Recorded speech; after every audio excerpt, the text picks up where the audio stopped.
সকালবেলা উঠে কিন্তু সময়টা অনেক ব্যস্ততার মাঝে কাটে। যারা চাকরিজীবীর বউ তারাই কিন্তু বুঝে সকালের সময়টা কতটা তাদের কাছে জরুরি। সকালে উঠে ভাত বসিয়ে দিব। বাড়ির চাউল যেহেতু তার জন্য চালটাকে ভালোভাবে ধুয়ে নিতে হবে। ধুয়ে পানি দিয়ে চুলাতে বসিয়ে দিলাম, ভাতটা গালানো হয়ে যাবে। এখান দিয়ে বাপ ছেলে তো ঘুমাচ্ছে শান্তি মতো, কিন্তু আমার সকাল 5টা বাজে উঠে ভাত তরকারি যা আছে সব কিছু রান্না করতে হয় ছেলের বাবাকে অফিসে দিয়ে দেওয়ার জন্য।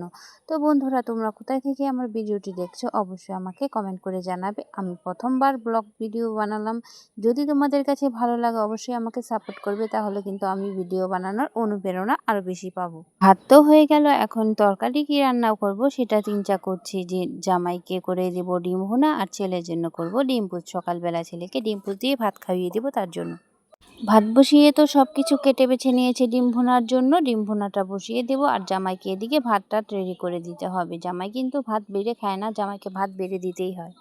আমি জানি না যারা ব্লগ ভিডিও বানায় তারা কি ভয়েস কি আগে লেখে নেয় তারপরে কি ভয়েস দেয় নাকি, কিন্তু আমি ভয়েস দিতে গেলে আমি কি বলবো সেটাই খুঁজে পাচ্ছি না। এখানে ডিম পোস্টটা হয়ে গেছে, ছেলের জন্য ডিম পোস্টটা করে নিয়েছি। ছেলের বাবা যখন চলে যাবে তখন ছেলেকে খাইয়ে দিব ডিম পোস্ট।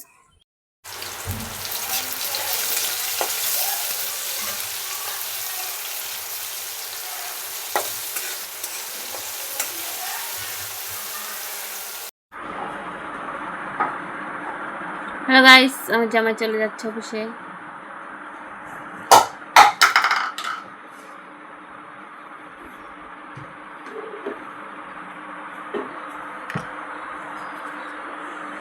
টাকা দাও, 20 টাকা দিয়ে দাও। আমার টাকা দিতে সব শেষ করছো। ও কয়টা গাড়ি মানে কয়টা শেষ করছো? সকালবেলা যখন অফিসে যায় ছেলেকে কি আদর, ছেলে আর বাবার আদর দেখলে আমার কিন্তু খুবই হিংসা লাগে। তো ছেলে এখানে বাবাকে টাটা দিয়ে দিচ্ছে। এখন ছেলেকে ভাত খাওয়ানোর জন্য ছেলের সাথে করতে হবে যুদ্ধ। সকালবেলা যুদ্ধ করি বাবার জন্য নাস্তা বানানোর জন্য, আর তারপরে যুদ্ধ করি ছেলেকে খাওয়ানোর জন্য। এইভাবেই আমার দিনটা কিন্তু কেটে যায় ছেলেকে খাওয়াতে খাওয়াতে। আর সংসারে যাবতীয় কাজ সে তো আছেই।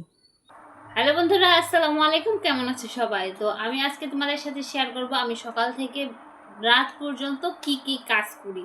তো দেখতে থাকো আমার সাথে। এখন আমি বিছানাটাকে ঠিক করব। এই যে ছেলেটা দেখছো, এই ছেলেটার জন্য আমার বিছানা কিন্তু একদম ঠিক থাকে না। তো এখন সকাল থেকে শুরু করব আমার কাজগুলো, ঠিক আছে? তোমরা দেখতে থাকো। তবে চুলটাকে বেঁধে নিই।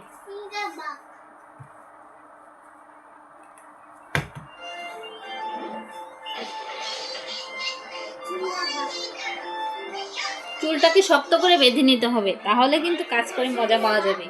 নাহলে চুল বারবার খুলে গেলে কাজ করে শান্তি নেই। জানি না আমার মুখটাকে কেমন লাগছে, মুখটাকে পরে পরিষ্কার করবো। আগে বিছানা দিনে যেই কয়বারই গুছাই না কেন, বাচ্চা থাকলে কিন্তু বিছানাটা গুছানো থাকে না। দিনে 4-5 বার তো বিছানাটাকে গুছাতেই হয়। তো বাচ্চা নিয়ে আছে এক জ্বালায়, বিছানা গুছাতে এসেও ছেলে আমার কোলে উঠবে। ছেলের বায়না, মা কোলে নাও কোলে নাও। তো কোলে নিয়ে একটু ঘুরে নিলাম, ঘুরে এখন বিছানাটাকে ভালোভাবে পরিষ্কার করে নেব। আর তোমাদের সাথে একটা জিনিস শেয়ার করব, অবশ্যই তোমরা ভিডিওটা দেখতে থাকো। কার কার এই সমস্যাটা আছে অবশ্যই আমাকে কিন্তু জানিয়ে দিবে। এখন এখানে ঠিক করতে আসছি।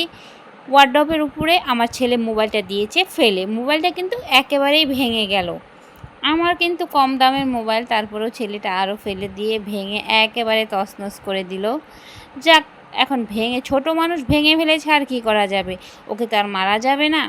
যদি আমার হাত থেকে পড়তো, তারপরে ওকে কিন্তু আমি অনেক বকাঝকা করেছি, তারপরও রাগটাকে সামলাতে পারি না, তার জন্য বকাঝকা করেছি। তো এখানে ওয়ার্ডরোবটা গোছানো হয়ে গেছে। এখানে আমার তেল রেখেছি, রুম স্প্রে রেখেছি আর পাউডার। গরমের দিন তো পাউডার অবশ্যই লাগবে। আর তোমাদেরকে বলেছিলাম যে একটা জিনিস দেখাবো, কী জিনিস জানো?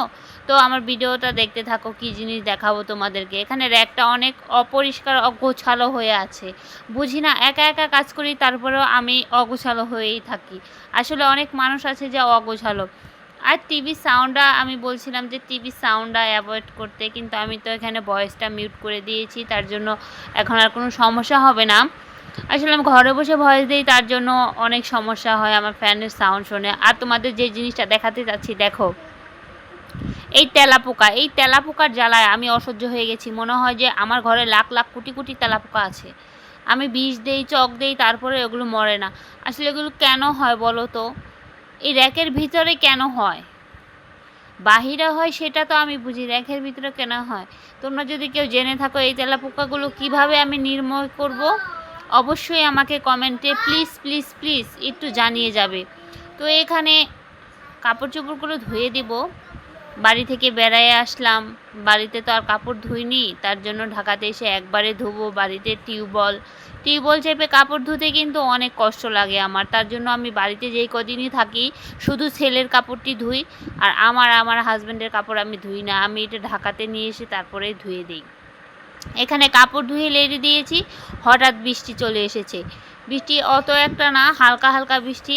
এখন দৌড়ে এসে কাপড়গুলো নিচ্ছি। কাপড়গুলো নিতে নিতে তোমাদের সাথে বৃষ্টিটা শেয়ার করতে চেয়েছিলাম, কিন্তু বৃষ্টি পড়ছে 2-1 ফোঁটা করে, তার জন্য ক্যামেরাটা আর ধরা পড়েনি।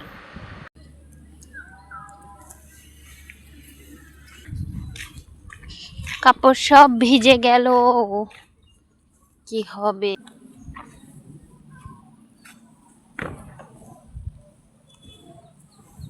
তো বৃষ্টির ভিতরে ছাদে থেকে কাপড়গুলো তুলে নিয়ে এখানে আবার ছেলেকে ঘুম পাড়িয়েছিলাম। ঘুম পাড়িয়ে কাপড়গুলোকে ভাঁজ করে নিচ্ছি ভালোভাবে।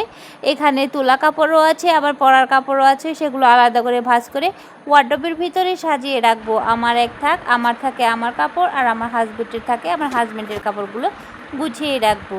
তো বন্ধুরা, সারাদিন এইভাবেই আমার কিন্তু সময় কেটে যায়। রাতের জন্য রান্না করছি ডাউল। রাত হয়ে গেছে।